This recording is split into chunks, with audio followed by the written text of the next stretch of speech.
두 가지 이야기를 하는 사람들이 있습니다. 첫 번째, 문재인 대표에게 경고합니다. 문재인 대표는 박근혜 퇴진에 동의하지 않는다. 박근혜 퇴진을 요구하는 것은 우리 사회에 대혼란이 올 수 있다고 했습니다. 그렇다면 1945년 8월 15일 일제 정부가 안정적으로 가고 있으니 독립과 해방을 하지 말아야 한다는 것과 무엇이 다릅니까, 여러분? 또 하나 말씀드립니다. 벌써 2년이나 지났는데 이제 와서 선거무효 소송해가지고 어떻게 하잔 말이냐. 그분들께 여쭙니다.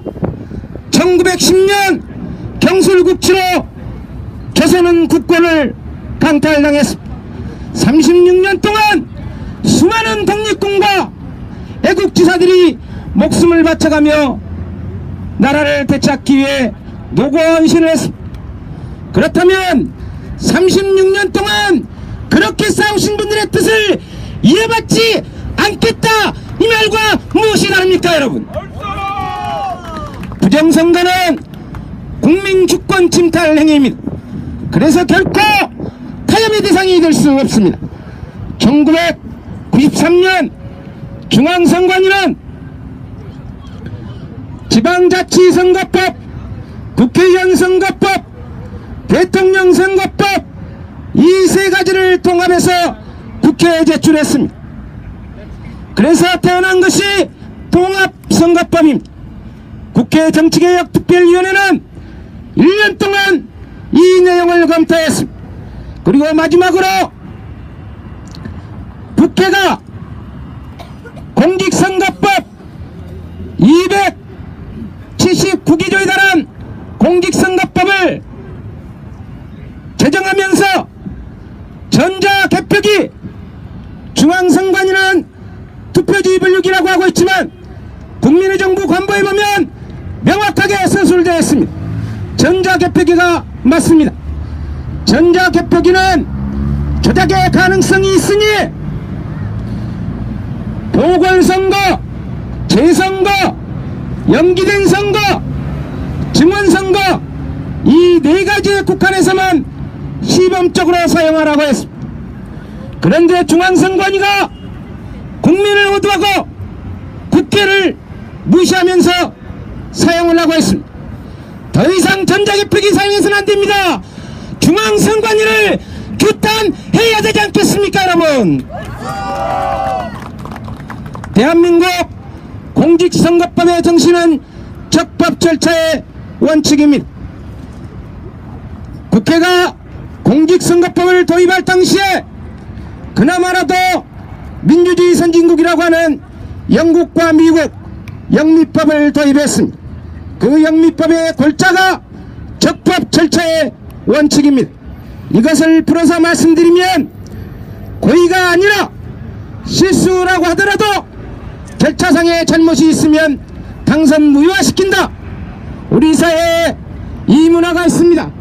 대입 수능시험 보실 때 한 문제 컨닝하면 그 문제만 문제를 삼는 것이 아니라 시험 자격 자체를 박탈하지 않습니까? 맞죠? 그것과 같습니다. 그래서 우리는 박근혜가 대통령이 아니라 후보 자격 자체도 없다, 이렇게 주장하고 있는 것입니다, 여러분.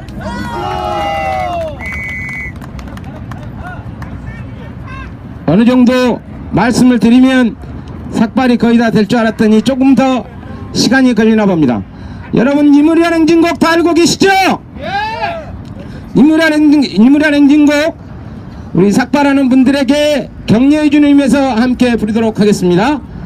사랑도 명예도 이름도 남김없이 한평생 나아가던 그런 맹세. 손짓도 같이 하세요. 힘차게.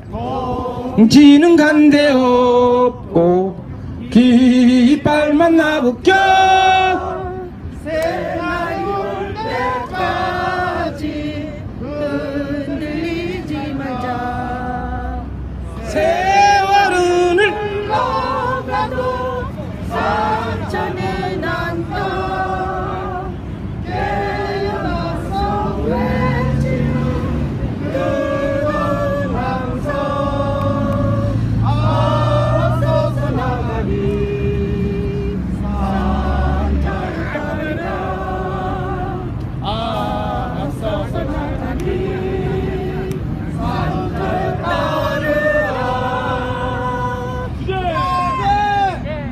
제18대 대통령 선거와 관련해서 앞서 말씀드렸지만 크게 네 가지입니다. 윤정은 목사의 십자군을 받은 시발단이라는 새누리당의 부정선거가 있었습니다.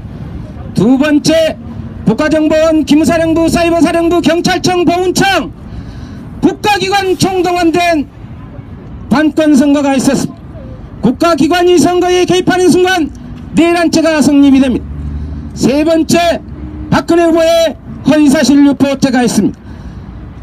네 번째는 세계민주주의 역사상 전무후무한 중앙선관위의 개표 조작이 있었습니다. 전국 252개 선관위 13,542개의 투표기별 개표 상황표 전국에 계신 시민 여러분께 요청해서 정보공개 요청을 통해서 받았습니다. 분석 결과 모두 가짜였습니다. 그들이 국가를 문란시킨 내란 사범이지 않습니까, 여러분? 그래서 2013년 1월 4일 대법원의 제18대 대통령 선거 무효소송 민사소송 제기해 놨습니다. 공직선거법 225조에 의하면 소를 제기한 날로부터 180일 이내에 판결이 한다는 조항이 있지만 우리는 강제규정이라고 합니다. 그들은 임의규정이라고 합니다. 강제규정이든 임의규정이든 즉각 속행해야 되지 않겠습니까, 여러분?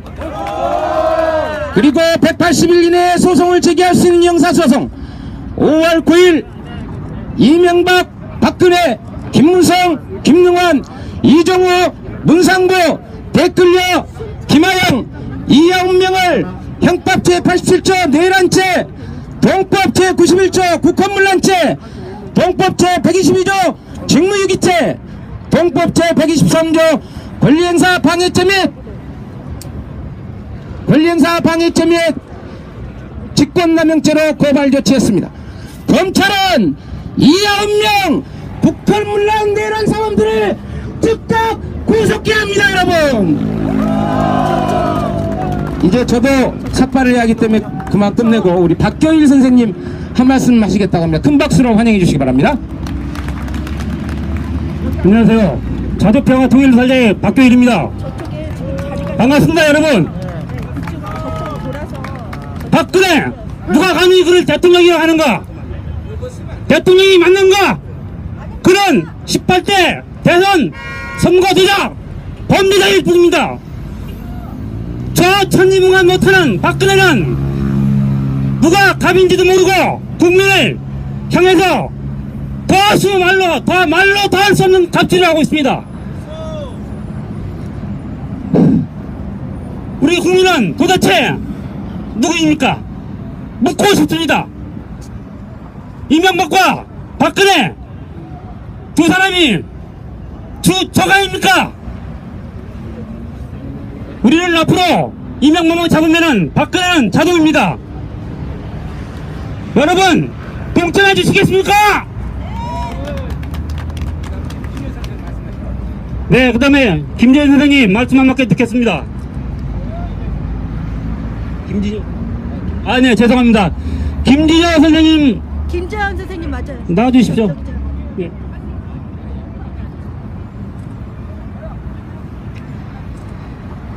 참 기가 막힙니다.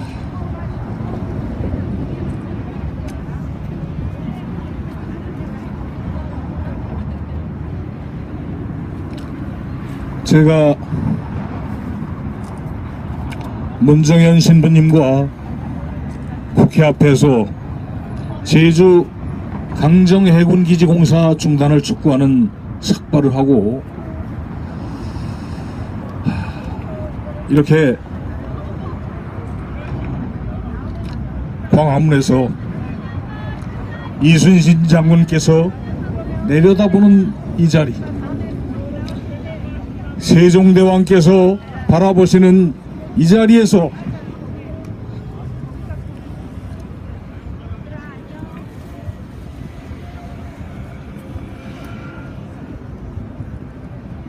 이 나라의 불의와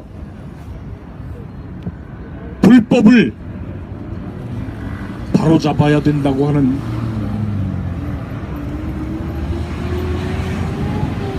외침으로 이렇게 삭발을 그렇게 될 줄 몰랐습니다.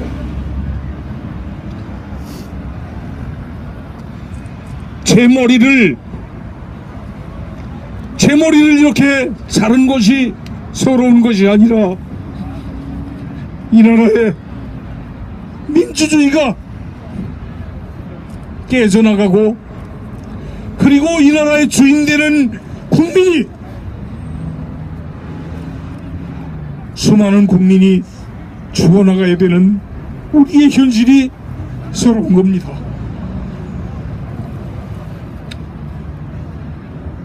우리 모든 국민 같은 마음이시겠지만 저에게도 사랑하는 가족이 있습니다. 저의 아들의, 저의 가족에게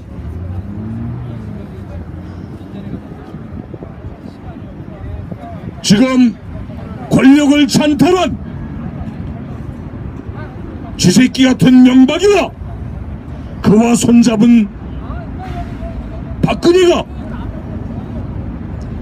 이 나라의 정치 권력을 쥐락펴락해서 결국 내 가족이, 나의 자식들이 그들의 정치적인 노예로 전락하는 것을 막기 위해서, 그래서 오늘 이 자리에서 삭발하는데 동참하게 되었습니다. 비록 분단된 조국 대한민국이지만 이 나라의 민주주의를 지키기 위해서 얼마 전 4월 19일 200여 민주시민들이 목숨을 바치고, 그리고 광주에서 또 얼마나 처참한 죽임을 당했고, 그 과정들을 통해서 우리는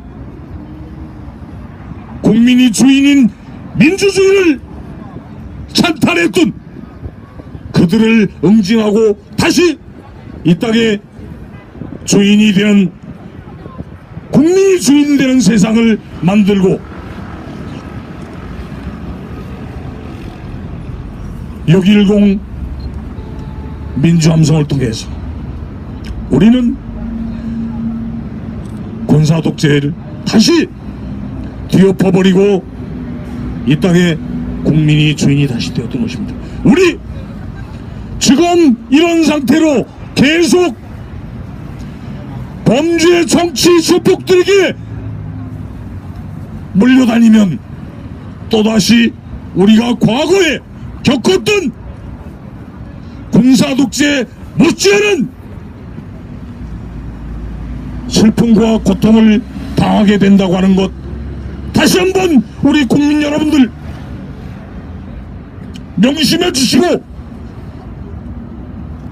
지명박근혜 범죄 정치조폭을, 또 정치조폭의 공범이 된 가짜 야당들을 정리하는데 함께 떨쳐 일어나 주시기 바랍니다. 함께 구호해 주십시오.